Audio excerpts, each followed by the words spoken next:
He is the first androgynous, the first man, blind to what came before and after. He is a man, and the world is a story about Ulysses. It must be, for so it has been. Waya, waya, waya, hala, hiya, ha, heya.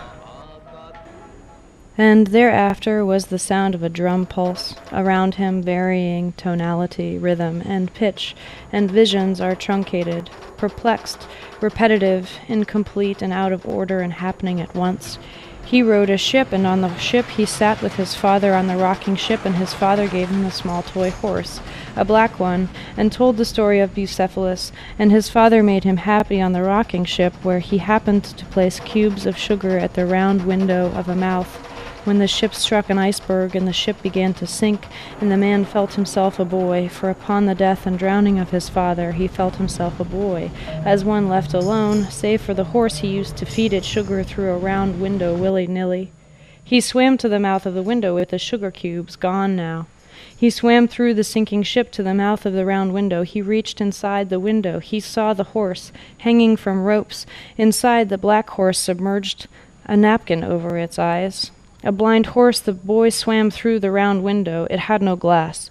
He wriggled through and unbound the horse and unlatched the door and turned the doorknob. It was a steering wheel, a helm, a tiller. He opened the door and wrapped his hands in the ropes and smacked the dark horse, and the dark horse pulled them both through the door. They left his father, the corpse behind, a coyote in a motel, in a sequestered room of his mind, howled, staring through a window into a doll's house with a man mending walls with fat.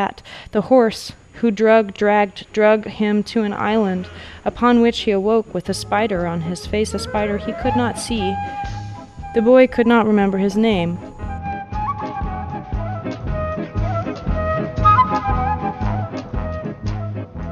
The sand on the island was white. It was not gypsum, it was still sand.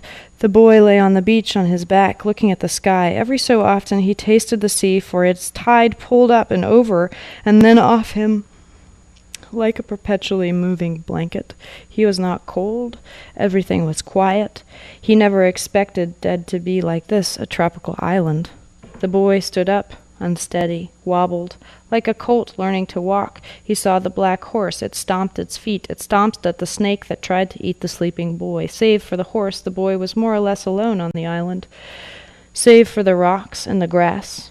And the boy learned to rub grass together very quickly. He learned to make fire from nothing. He fished using a stick in the